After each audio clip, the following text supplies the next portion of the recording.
Preparados para entrar en nuestro estudio, último estudio de la lección de escuela sabática, esta escuela mundial, la escuela más grande del mundo, donde sus alumnos cada sábado se reúnen en este templo para repasar estas lecciones que nos preparan para este último tiempo, sobre todo para la venida del Señor. Creemos que durante este trimestre, esta lección, este folleto fue fundamental.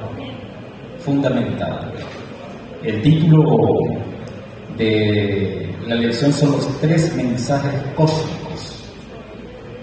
3 mensajes cósmicos que se refieren a Apocalipsis 14, lo que nosotros conocemos como los 3 mensajes, los mensajes de los 3 ángeles, 3 mensajes angélicos. Todo adventista del séptimo día, entonces debemos conocer, entender estos 3 mensajes. Y eso fue lo que hicimos durante estos 3 meses. Quiere decir que hoy usted se sabe muy bien Apocalipsis capítulo 14. Estábamos estableciendo fundamentos, dando razón de nuestra existencia. ¿Por qué usted es adventista del séptimo día? ¿Por qué usted viene a esta iglesia? ¿Por qué es miembro de esta iglesia? ¿Por qué no es miembro de otra iglesia? ¿Por qué no se va a una iglesia evangélica? ¿Por qué no se va a la iglesia católica? ¿Qué razones tiene usted para ser miembro de esta iglesia? Y Dios, como dice en su palabra, estar preparados para dar razón de nuestra fe. A cualquiera que os demande, os pregunte de esa fe que nosotros tenemos, con toda tranquilidad y con mucha fluidez, decir basado en la palabra de Dios: yo soy adventista del séptimo día, porque la palabra de Dios dice aquí, allá y acullá, en los diferentes libros de la palabra de Dios. Ahí está la razón. Uno de las deficiencias, vamos a decirlo así, que nosotros como iglesia tenemos en este último tiempo, el poco estudio de la Biblia. Aunque nosotros fuimos conocidos como el pueblo del libro. ¿Y qué fama tenía la iglesia o los miembros de la iglesia católica? La fama que ellos tenían era que no estudiaban la Biblia. Si habían escuchado, el católico no estudia la Biblia. Y esperamos que nosotros no nos hayamos contagiado de esto, porque el católico ahorita está estudiando la Biblia. En estos últimos momentos, de hace un poco tiempo para acá, tal vez algunos años, se han interesado en estudiar la Biblia. Y nuestros pioneros, nuestra iglesia, surgió como una iglesia de mucho estudio. Hacían vigilia, amaneceres, trasnochaban mucho tiempo estudiando la palabra de Dios. Por esa razón era conocida como un movimiento, el movimiento adventista, que hizo temblar los fundamentos del Vaticano. Y cuando la iglesia se organizó y dejó de ser un fundamento, un movimiento, el Vaticano se quedó tranquilo, descansó. Necesitamos volver a ser un movimiento. Lo necesitamos urgente. El pueblo del libro, el pueblo que estudia. En este último tiempo, el riesgo y el peligro en el cual estamos entrando como miembros de la iglesia es que nos estamos quedando con los maestros, con algunos líderes que estudian, y solamente con escucharlo a ellos creemos que nos estamos alimentando, pero no es así. Dios dice en su palabra que no es así. Que nosotros mismos, de manera muy personal, debemos conocer la Biblia, estudiarla, con mucha oración, por supuesto, y la guía del Espíritu Santo. Nosotros comenzamos estudiando que Jesús gana y Satanás pierde. ¿Se acuerdan? En este conflicto entre el bien y el mal, conflicto cósmico, por esa razón los 3 mensajes cósmicos. Este conflicto entre el bien y el mal, desde que se originó allá en el cielo y aquí en la tierra, tiene aproximadamente 6.000 años. En toda la Biblia se nos ha mostrado que Jesús es el que gana. Satanás ha salido derrotado, está ya derrotado, y estamos luchando con un enemigo derrotado. Imagínense ustedes, está derrotado ya. Y luego Dios nos invitó a tomar decisiones, un momento del destino.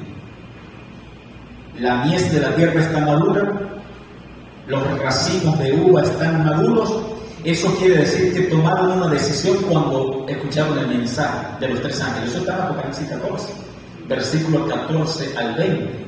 La tierra quedó madura cuando se predica el mensaje de los 3 ángeles. Eso quiere decir que durante estos 3 meses, con esta lección, con este folleto, hubo en nosotros una maduración. ¿Pero de qué parte maduramos? ¿Maduramos como mies o maduramos como uvas? Porque hay una diferencia allí en esos versículos. La mies de la tierra está madura. Gloria a Dios si maduramos como mies, porque la mies representa a los justos. Pero luego dice, y los racimos de uvas están maduros. Y los racimos de uvas representan a los impíos. Cuando se recibe el mensaje o cuando se escucha el mensaje de los 3 ángeles, se madura para salvación o perdición. En una de dos. Hay una maduración. Entonces, luego Dios nos habló del Evangelio eterno. Recuerden, Apocalipsis 14, versículo 6. Dios nos invitó a conocer esos textos. Y el versículo 6 es donde aparece la frase Evangelio eterno. ¿Por qué es eterno? Esto está conectado con el pacto eterno. Hay un pacto eterno que es ilustrado aquí en la tierra en el Antiguo y Nuevo Testamento, antes de Cristo y después de Cristo. Pero el pacto eterno nunca fue cambiado. Permanece igual hasta el día de hoy. Entonces lo que se le llama Antiguo Pacto y Nuevo Pacto son diferentes formas de Dios de enseñarnos el Evangelio. El Antiguo Pacto, porque Jesucristo es una promesa. Y ya en el Nuevo Pacto la promesa se hizo realidad. Cristo vino y murió, resucitó y ahora está en el cielo. Así que por esa razón nosotros no practicamos los ritos del pueblo de Israel, porque ellos vivían con esos ritos expresando su fe en lo que iba a suceder en el futuro. Pero Evangelio eterno significa que ese pacto fue establecido desde antes de la fundación del mundo. E incluso antes que fueran creados, no solamente nosotros los seres humanos, sino los ángeles. Antes de cualquier criatura existir, ya Dios había establecido allá en la eternidad un pacto, un plan para salvar a las criaturas, porque el pecado iba a venir. Dios no planificó que el pecado existiera. Dios no tiene nada que ver con el pecado. Eso lo entendimos en el estudio de esta lección. Dios no tiene nada que ver con el pecado. Pero Dios sí sabía que el pecado iba a existir. Por lo que Él es un Dios de amor, un Dios perfecto. Y donde hay amor, tiene que haber libertad. Si no hay libertad, no hay amor. La libertad es un fruto, un principio que surge del amor, y Dios es amor. Pero la libertad implica que un día una criatura puede pecar. La criatura decidió pecar, demostró que es un ser libre, pero el pecado no tiene excusa, no tiene ninguna explicación. Es un misterio de iniquidad.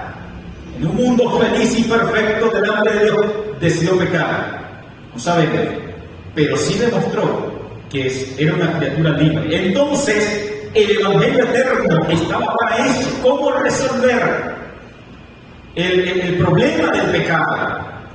¿Qué iba a hacer Dios?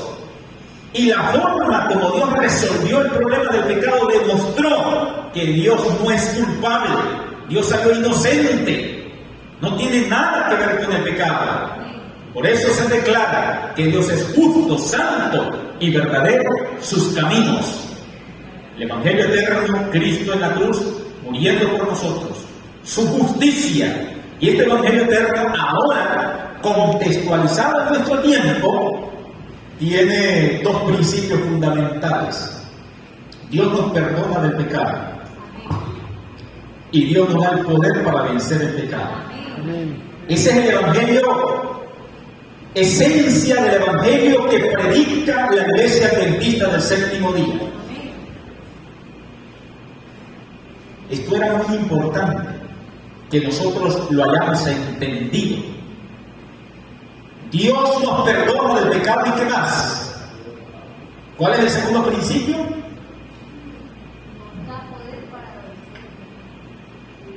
¿Están de acuerdo con lo que digo la hermana Zoe? Ese es el segundo principio. El primero, Dios nos perdona el pecado. ¿Cuál es el segundo principio? Para vencer el pecado. Eso es ser adventista del séptimo día. Si usted no cree en el segundo principio, usted es un evangélico. Sería yo un evangélico que asisto a la iglesia adventista del séptimo día. Porque el evangelio que predican los evangélicos y católicos es solamente un principio. Dios nos perdona de pecado, nada más, punto. Solo la iglesia adventista del séptimo día entendemos que el evangelio tiene que ver con un segundo principio. Dios nos da poder para vencer el pecado, y eso es lo que al mundo no le gusta. El mundo cristiano no le gusta ese segundo principio, le gusta el primero. Estamos aquí aclarando este asunto del evangelio eterno. ¿Por qué le gusta el primero? Porque yo estoy tranquilo, todos los días puedo pecar. Y todos los días voy a Dios para que Dios me perdone. No tengo compromiso de cambio, de transformación, no. Todos los días puedo pecar. Todos los días voy a Dios para que Dios me perdone. Ese es el evangelio general, del cristianismo en general, del protestantismo ahora en general. Entonces de aquí es donde surge la doctrina salvo siempre salvo. Pero la iglesia adventista no dice no, tenemos que ir más allá. La Biblia nos revela que Dios nos da el poder, después de perdonarnos el pecado, el poder de vencer el pecado. ¿Y qué significa ese segundo principio? Que en nosotros tiene que haber cambios, transformación, vida diferente. Eso implica el segundo principio, apreciado hermano, del evangelio eterno. Entonces, cuando entendemos ese segundo principio, ahí sí nos evaluamos entonces con todo lo que hacemos, nuestras palabras, lo que comemos, lo que vestimos, la música que escuchamos, todo esto tiene que ver con este segundo principio. ¿Cómo es que Dios me ha perdonado el pecado? Voy a seguir viniendo a la iglesia, pero sigo con mis mismos gustos del mundo, prácticas del mundo. Entonces seamos evangélicos. Seamos evangélicos. Pero la iglesia adventista tiene un mensaje distintivo, diferente, de transformación. Y especialmente en el tiempo del fin, surge el sellamiento, da la luz, da como resultado un grupo especial llamado los 144,000, simbólico en el libro de Apocalipsis, llamado los 144,000 que guardan los mandamientos de Dios, tienen la fe de Jesús, guardan los mandamientos de Dios, Es el segundo principio. Vencen el pecado por la justicia de Cristo, por el poder del Espíritu Santo en la vida de ellos. No es salvo por obras, porque si ataca a este remanente diciendo, ellos dicen que son salvos por obras, que tienen que guardar la ley, que tienen que guardar los mandamientos. No, el segundo principio del Evangelio eterno es que como fruto de la obra de Dios en nosotros, el Espíritu Santo en nosotros, lo que Jesús va a hacer en nosotros va a dar como resultado vida santa que guarda sus mandamientos. Es Dios obedeciendo a través de nosotros. Y eso fue lo que entendimos en esta semana, lo que se llama la gloria de Dios que llena toda la tierra. Su carácter, el carácter de Dios, plasmado, reproducido en un pueblo aquí en la tierra. La gloria de Dios. Así que, hermanos, Evangelio eterno, y el versículo 7 nos dio el contenido de ese Evangelio eterno. Y también Dios nos enseñó allí, teman a Dios y darle gloria. Bueno, ya vimos parte de lo que esto significa. El Evangelio eterno, temer a Dios tiene que ver con obedecer sus mandamientos, reconocer el señorío de Cristo en nuestras vidas a través de la obediencia de su santa ley. Recordemos que el pecado de los judíos, el gran pecado de los judíos fue rechazar a Cristo.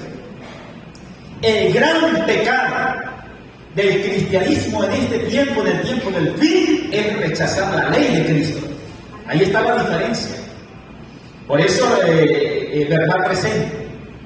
Verdad presente no es tanto salir al mundo a proclamar y decir, Cristo vino, murió en la cruz, resucitó y se fue al cielo. Eso lo sabe todo el mundo. Pregúntale usted a un árabe, un musulmán, ¿qué creen los cristianos? Los cristianos creen que vino un Jesús que murió, resucitó. Eso creen los cristianos. Eso lo sabe todo el mundo. Pregúntale usted a un budista, ¿sabe lo que nosotros, lo que el cristianismo cree, en lo que se fundamenta su fe? Pero la verdad presente va más allá.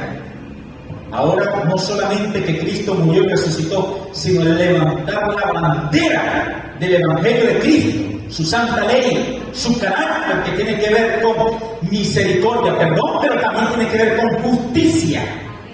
Entonces, teman a Dios y darle gloria. Y dar gloria a Dios, entonces, en este tiempo del fin, ¿por qué el énfasis que Dios está haciendo en Apocalipsis 14 antes de su venida? Denle gloria, porque hoy en día se está predicando el Evangelio diciéndote, tranquilo, tú puedes ser cristiano con tu cultura. El Evangelio de la prosperidad. Tú puedes ser cristiano con tus costumbres, tus tradiciones, tu cultura, tu religión, lo que tú aprendiste allá no importa. Lo puedes seguir practicando. Dios no lo va a condenar por eso. Por esa razón es que hay cristianos que escuchan vallenato. Hay cristianos que comen de todo. Hay cristianos que se visten de una manera liberal. Porque ese es el evangelio suave, superficial, que se está dando en el último tiempo. Una iglesia para cada gusto. Para cada gusto. Entonces, ¿qué está diciendo Dios? Dale gloria. ¿Qué significa darle gloria? En la Biblia, darle gloria a Dios. Hay que darle gloria con lo que comemos, hay que darle gloria con lo que vestimos, hay que darle gloria con nuestras relaciones, hay que darle gloria con lo que escuchamos, la música. Es diferente entonces. Eso de que una de las cosas que está dañando, vamos a decir, en peligro nuestra iglesia es la introducción de la música evangélica en nuestras iglesias, en nuestros templos. Pero ellos están diciendo, dale gloria. ¿Qué va a decir, hermano? No, muy similar a lo que hizo la iglesia católica con las cruzadas, cuando llegaron a conquistar. Se trajeron las imágenes, las fueron metiendo a la iglesia, metieron esto como costumbre y después se paganizó la iglesia en su totalidad. Así es. Y así es, haremos de todo a las iglesias y convertimos una iglesia cristiana en pagana. Entonces, fíjense, aquí el hermano está mencionando la apostasía, la primera apostasía. Ese fue el cumplimiento de Segunda de Tesalonicenses, en el capítulo 2, versículo 2 al 9, que habla de esta apostasía. Vendrá la apostasía del hombre de pecado, hijo de perdición, que se levantará y se sentará en el trono de Dios haciéndose pasar por Dios. Y aquí se introduce la apostasía en el cristianismo. Y hay que tener cuidado en este tiempo que no se introduzca la apostasía. La mezcla de lo santo con lo profano. ¿Y cómo nos cuidamos y nos protegemos? Con este mensaje que dice, dale gloria. Si nosotros entendemos qué es lo que significa dale gloria, pues eso nos va a ayudar mucho con la iglesia, en nuestras prácticas, con todo lo que hacemos. Nos va a ayudar porque Dios está diciendo, dale gloria. Entonces nos vamos a cuidar. Por lo tanto, no es legalismo. Porque también se van a levantar los acusadores diciendo fariseos, legalistas. No es legalismo, es darle gloria a Dios. Y darle gloria a Dios implica representarlo dignamente delante de este mundo. ¿Usted cree que se levante aquí una persona mal vestida, hablando desde este lugar, le estaría dando gloria a Dios? No. Cada sábado nosotros venimos a honrar a Dios, pero muchas veces nosotros nos vestimos para desfilar delante del público, para agradar los ojos de los que nos ven. Pero si yo tengo en cuenta que debo ir a darle gloria a Dios, me voy a vestir es para Dios, sería muy diferente. Y entonces sigue diciendo la buena noticia del juicio. Y nos dimos cuenta aquí, en esta lección, en esta semana, la buena noticia del juicio, que el juicio realmente es una buena noticia, lo que significa la palabra evangelio, en griego, buenas nuevas, buena noticia. ¿Por qué buena noticia? Porque estamos viviendo en un mundo de injusticia. Entonces el evangelio y el juicio nos revela que finalmente se nos va a hacer justicia. Cristo es nuestro abogado. ¿Será que debemos tener miedo al juicio conociendo que Cristo es nuestro abogado? No, porque es nuestro defensor. Dice, abogado lo tenemos para con el Padre a Jesucristo. Así que el juicio es una buena noticia donde dice que todas las injusticias que estamos sufriendo y la esclavitud y la persecución de los enemigos de la iglesia, del pueblo de Dios, finalmente va a llegar a su fin. Y entonces comenzaremos a vivir en ese cielo que tanto deseamos muy pronto estar allá, personalmente. El juicio nos prepara para entrar al cielo. ¡Gloria a Dios! En esa semana aprendimos que el juicio es una bendición. Por esa razón, buena noticia. ¡Gloria a Dios por el juicio! ¡Gloria a Dios! Y ya pronto va a comenzar con los vivos. La Biblia no nos revela en qué momento, pero en el momento que se esté dando el sellamiento, se está dando el juicio de los vivos, porque no se va a sellar a una persona si no se le ha hecho un juicio. Y Apocalipsis 7, versículo 4, nos dice que el fruto de ese sellamiento son los 144. Adoren al Creador, una invitación a adorar al Creador. ¿Y qué significa adoren al Creador? Levantar la bandera del sábado. El único mandamiento de los 10, el único mandamiento que nos da la razón, nos dice por qué debemos adorar a Dios. ¿Por qué debemos adorar? Porque Él es el Creador. Es el único mandamiento que nos da esa razón fundamental. Adoren al Creador. Entonces, adoren, aquí es donde nosotros como Iglesia Adventista del Séptimo Día tenemos el sábado. Un concepto diferente del sábado de las otras iglesias que guardan el sábado. ¿Saben ustedes que hay otras iglesias que guardan el sábado? Están los bautistas del Séptimo Día. Hay una iglesia pentecostal unida que guarda el sábado, aquí en Ejido. Los judíos que guardan el sábado. Es decir, están los reformistas que guardan el sábado. Y hay muchas otras iglesias que guardan el sábado. Pero hay una diferencia entre ellos y nosotros. Que nosotros tenemos un concepto del sábado escatológico y el sábado como sello de Dios, un sello externo que va a ser la prueba de lealtad al Creador.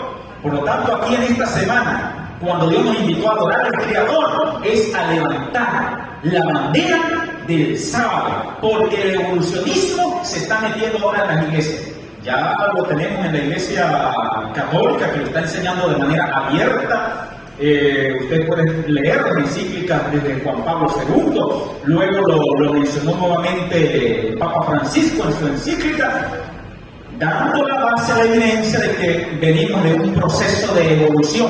Dios creó todo al principio, Dios se fue y dejó que todas las cosas evolucionaran. Entonces Dios está diciendo a este pueblo, Iglesia Adventista del Séptimo Día, levante la bandera del sábado que nos dice de dónde vinimos y que Dios es nuestro creador, es nuestro redentor.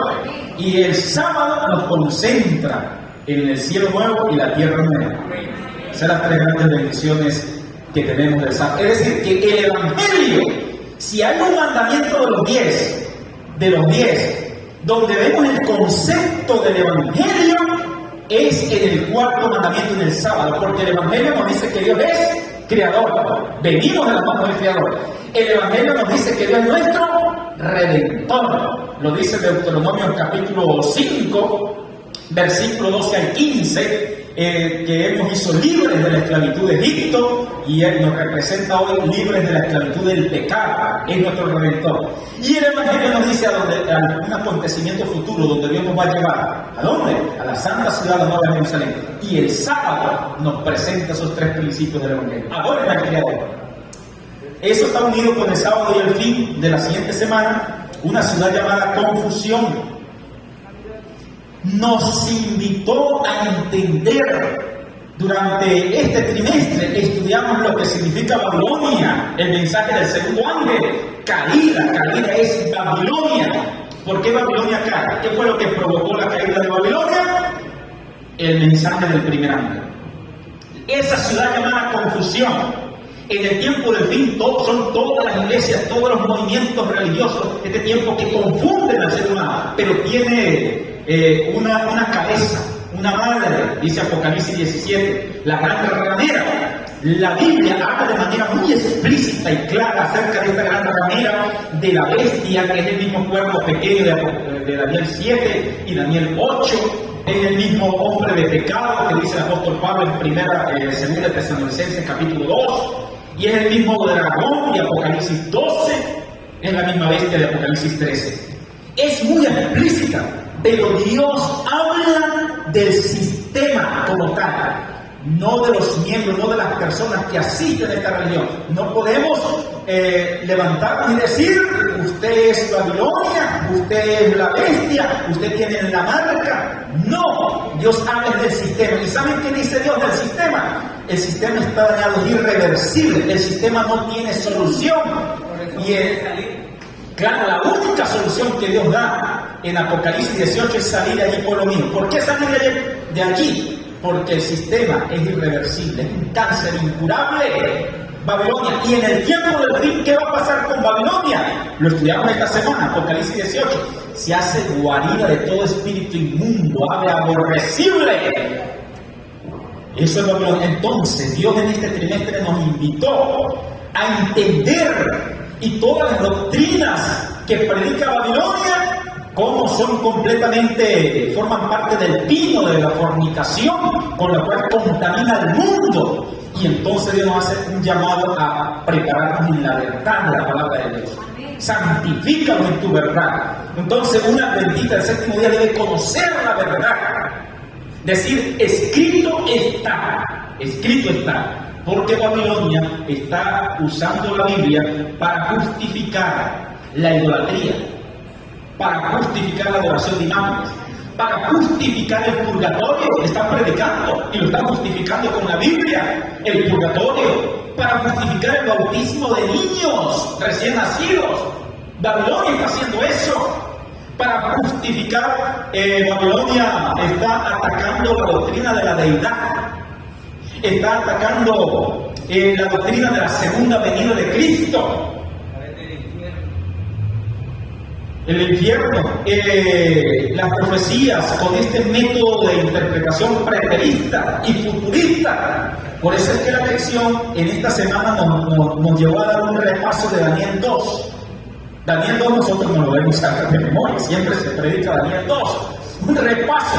¿Y qué vemos en Daniel 2? El método que Dios usó para interpretar la profecía, método historicista. Esto no es de Guillermo Miller. No le demos un autor humano. No. Este método es de Dios. Dios fue quien lo usó. Método historicista. Usted tiene que ir a Daniel 2 y decir, mire cómo Dios está usando el método historicista. La cabeza, Babilonia, el pecho de plata, los medios, los persas, luego el bronce, Grecia, luego las piernas de hierro, Roma, y luego los pies, el hierro y barro. Se divide el imperio romano y luego la roca, que es desde el momento que Cristo entró al lugar santísimo hasta su venida, su segunda venida, la roca que representa el reino de Cristo. Entonces usted va a demostrar y fundamentarse que Dios está usando un método historicista. Por eso repasamos Daniel capítulo 2 durante esta semana. Así que los engaños finales de Satanás hay dos especialmente. Solamente voy a mencionar esos dos. Hay muchos engaños, pero hay dos. Y que si nosotros nos entendemos y hacemos bases en la Biblia, en la palabra de Dios, esos dos engaños, cuando los enseñamos, cuando los predicamos, tiemblan los fundamentos de Roma. Y eso es la inmortalidad del alma, es uno. Y número dos, la santificación del domingo. Esas son las dos doctrinas especiales de Satanás para engañar al mundo. Todas las iglesias, el movimiento protestante con el sistema papal están en la adoración del domingo, primer día de la semana. Un engaño.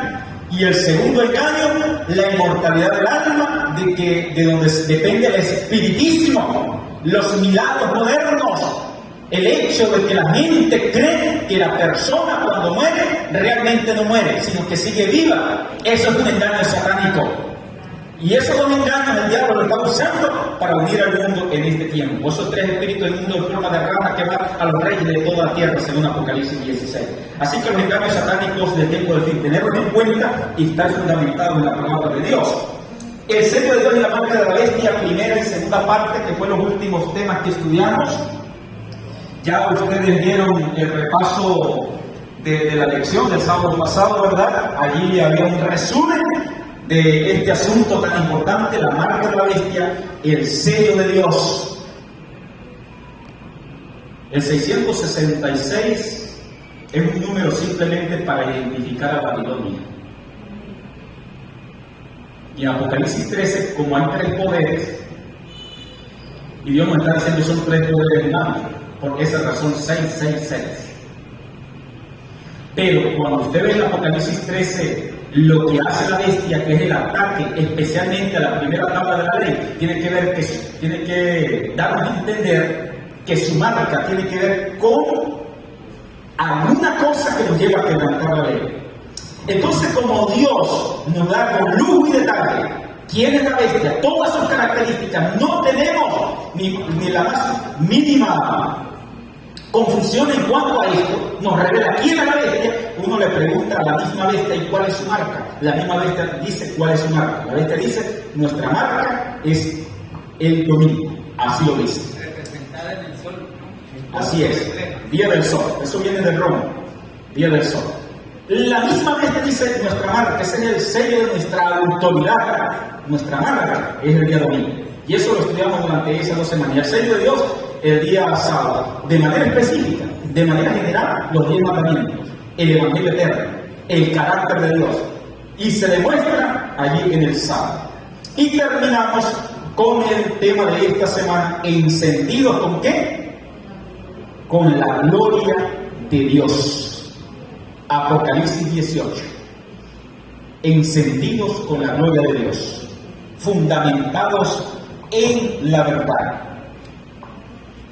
El San Juan 7:17, el secreto para conocer la verdad, dice la palabra de Dios: en esto conocerán si la doctrina es de Dios o si yo hablo por mi propia cuenta, es decir, en la sinceridad, ser sinceros para conocer la verdad. Y finalmente, entonces, con esa verdad de la palabra de Dios, que no solamente conocerla, sino vivirla, permitir que transforme nuestras vidas, entonces vamos a estar encendidos con la gloria de Dios, que es el carácter de Dios. Esa es la luz que alumbra toda la tierra. Toda la tierra se ha unido para quebrantar la ley de Dios. Y hay un pueblo que levanta la ley de Dios en su carácter, el Espíritu Santo. Y esa es la luz que llega a toda la tierra. Dios me bendiga, personas.